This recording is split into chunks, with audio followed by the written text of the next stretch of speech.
অপু বুঝতে পারছে না কি করা উচিত। চিৎকার করবে, লোকজনকে ডেকে তুলবে, কিন্তু তাতে যদি ওরা বরদাকে কিছু করে দেয় তাহলে? বরদাকে টানতে টানতে রেল লাইনের দিকে নিয়ে গেছে ওরা। সেইখানে গিয়ে বেশ কিছুক্ষণ নিজেদের মধ্যে কি সব কথা বলল। ভাষা ভাষা কয়েকটা শব্দ অপুর কানে এলো। বরদা একাধিকবার বলল, তোমরা ভালো করছো না, তোমরা কিন্তু এটা ভালো করছো না। কিন্তু উত্তরে একটা ধাক্কা বা থাপ্পড় বা লাথির থেকে বেশি কিছু পায়নি। প্রত্যেকবার অপুর মনে হয়েছে যে ও ছুটে যায়, কিন্তু ওদের সঙ্গে যে ও কোনোভাবেই পেরে উঠবে না সেটা অপু জানে। এখানে চারপাশে একটাও বাড়ি নেই, একটা ভাঙা শেড আছে খালি। সেখানে টেনে হিঁচড়ে বরদাকে নিয়ে গেল ওরা। কোথাও কোনো শব্দ নেই, খালি মাঝে মধ্যে ওই শেড থেকে এক একটা গোঙা নিঃশব্দ আসছে। নিঃশব্দ রাতের মধ্যে ওই এক একটা গোঙানি যেন অপুর কানে বাজ পড়ার মতো লাগছে। দিশাহারা লাগছে ওর, কি করবে বুঝতে পারছে না। দু পায়ে গিয়ে একটা ভাঙা পাঁচিলের আড়ালে লুকিয়ে থাকলো অপু। এখান থেকে শেডের ভেতরটা কিছুটা দেখা যাচ্ছে। অন্ধকারে ঠিকমতো বোঝা না গেলেও বরদাকে দেখতে পেল অপু। অনি রীতিমতো ধুঁকছে। মারধর যে করা হয়েছে সেটা আর অপুকে আলাদা করে বলতে হলো না। একজন একটু বাইরে আসতেই যতটা সম্ভব নিজেকে পাঁচিলের আড়ালে লুকোনোর চেষ্টা করলো অপু। অপুর পাঁচিলের দিকেই এগিয়ে আসছে ও। অপুও দেখতে পেল ওই বুলু না কি যেন নাম, ওই লোকটা প্রাণপণে পাঁচিলের এপাশে নিজেকে শ্বাস আটকে বসে আছে অপু। বেশ বুঝতে পারছে যে পায়ের শব্দ ক্রমাগত বেড়েই চলেছে। ভয় নিজের বুকের ধকধক শব্দটা যেন ওর কানে বাজছে। যতটা সম্ভব নিজেকে ছোট করে লুকিয়ে থাকলো। ওপাশে লোকটা কি সব বিড়বিড় করে চলেছে, তারপর একটু পাশে ঝোপের দিকে চলে গেল। কিছুক্ষণ পর আবার এই দিক থেকেই বেরিয়ে এলো। ভয়ে অপুর হাত পা ঠান্ডা হয়ে গেছে কেমন একটা। খানিকক্ষণ পরে আবার কিছু আওয়াজ শোনা গেল। এলো পাথারি একটা, চল চল, পাড়া ধর, তুই পাড়া ধর, এরকম অনেক কথা শুনতে পেল অপু। অনিকে টেনে টেনে রেল লাইনের দিকে নিয়ে যাচ্ছে ওরা। অনি ভীষণ ছটফট করছে, শরীরে খুব একটা শক্তি বাকি নেই। প্রচন্ড যন্ত্রণা করছে ওর বাঁ পায়ে। মুখ হাত দিয়ে চেপে রেখেছে হাড়া, কিছুতেই টু শব্দ যাতে না বেরোয়। ও বেশ ভালোই বুঝতে পারছে যে ওর সাথে কি হতে চলেছে, কিন্তু এইভাবে মরতে ও চায় না। বারবার চেষ্টা করে যাচ্ছে যাতে কোনোভাবে এখান থেকে বেরোতে পারে। হাড়া ওর দিকে একটা হিংস্র চোখ নিয়ে তাকিয়ে বলল, অনেক কথা বলছিলি না, কিরে এখন বল। সালা সারাক্ষণ আমাদের ইচ্ছেটা, এখন আমাদেরই রিপোর্ট করবি। এক ধাক্কা দিয়ে ফেলে দিল অনিকে। মাথাটা গিয়ে সজোরে লাগলো রেল লাইনে। যন্ত্রণায় কোকিয়ে উঠল অনি। মাথার পেছন দিকে হাত দেওয়ার দরকার নেই, ফেটেছে বুঝতেই পারছে ও। তলপেট লক্ষ্য করে একটা লাথি মারল বুলু। ফিনকি দিয়ে মুখ দিয়ে রক্ত বেরোলো অনির। যন্ত্রণায় চোখে অন্ধকার দেখছে ও। রাস্তার আলোয় ওর চোখের সামনে কি একটা চিকচিক করে উঠল। হারার চোখ দুটো দেখে ওর শির দ্বারা বেয়ে একটা ঠান্ডা স্রোত নেমে গেল। কোনো মানুষের চোখ যেরকম হিংস্র হতে পারে, এতটা ভয়ঙ্কর হতে পারে, এটাও কোনোদিন কল্পনাও করতে পারেনি। ভয় অনেকক্ষণ আগেই পেয়েছে অনি, কিন্তু এই প্রথমবার সেটা ওর চোখে মুখে ফুটে উঠল। হাতের চাকুটা নিয়ে এগিয়ে এলো হারা। একটা অদ্ভুত ভয় ধরানো হাসি হেসে বলল, কিরে বলছিলি না যে সব নাকি ফাঁস করে দিবি? কোথায় কি কি কেস আছে সব নাকি সবাইকে বলে দিবি, কিরে? অনি বলে উঠল, হারাদা হারাদা। আরে বাস, হ্যাঁ বলে উঠল হারা।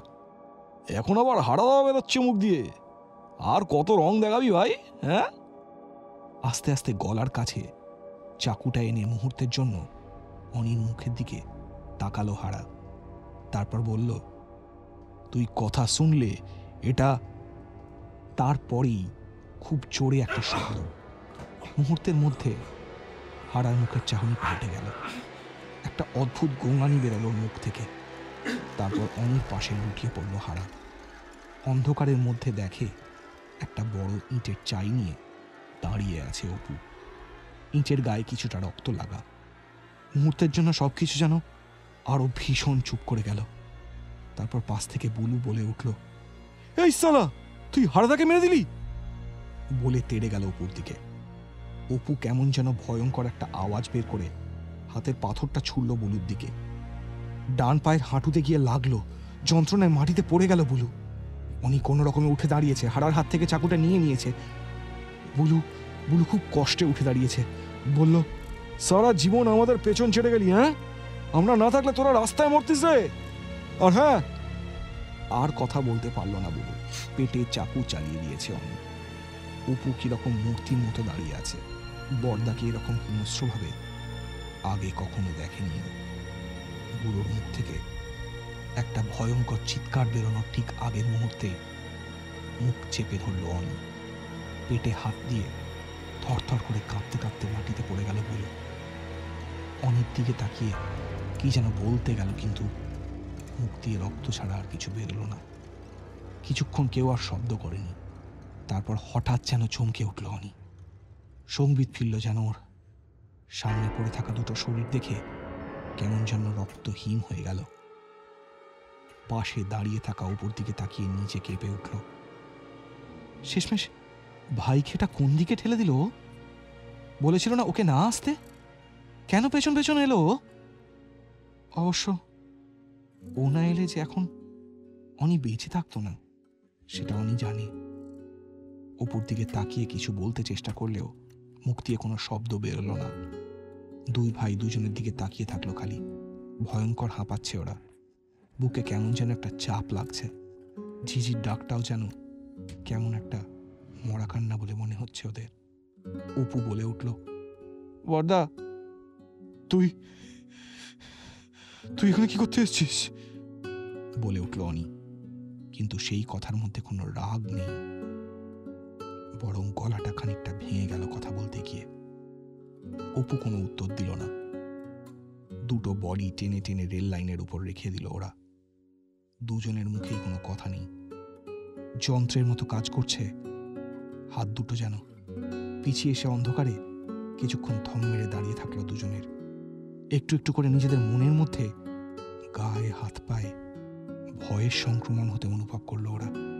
একটু একটু করে যেন সমস্ত ইন্দ্রিয় কিরকম একটা অসম্ভব চাপের মুখে পড়েছে। যেন চারপাশ থেকে প্রচুর চোখ ওদের দিকে তাকিয়ে আছে।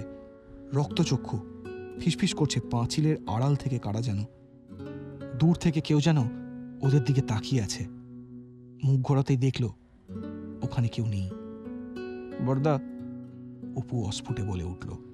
অনি সন্তর্পণে এদিক ওদিক দেখছে। অন্ধকারে দুজন কি করবে বুঝতে পারছে না।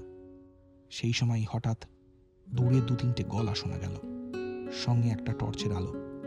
প্রচন্ড ভয়ে পাথরের মতো দাঁড়িয়ে আছে ওরা অন্ধকারে। হঠাৎ অপুর কাঁধে একটা হাত রেখে অনি বলল, অপু, পালাতে হবে, পালাতে হবে। ওরা নিশ্চয়ই কিছু সন্দেহ করছে। চল চল চল। সামনের পাঁচিলটা টপকে যেতে উদ্যত হলো দুজনেই। অপু তরতর করে উঠে গেল।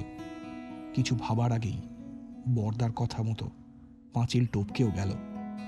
তারপর ওপার থেকে একটা দুটো গলা শুনতে পেল। ওই যে দাদা, ওটা ওই অনিকেত না? ওই সালা, পালাচ্ছিস কোথায়? গলাটা শুনে এই পার থেকে অপুর গা হাত পা কেঁপে উঠল। বরদাকে এক দুবার ডাকার চেষ্টা করলেও গলা দিয়ে কোনো শব্দ বেরোল না। বরদার চাপা গলা শুনতে পেল অপু। পালা তুই, পালা পালা, ভাই ভাই তুই পালা, কাউকে কিচ্ছু বলিস না। আর একটা গুলির আওয়াজ শোনা গেল। তারপর সব চুপ। অপু পাঁচিলের এই পারে কাঁপতে কাঁপতে মাটিতে বসে পড়ল।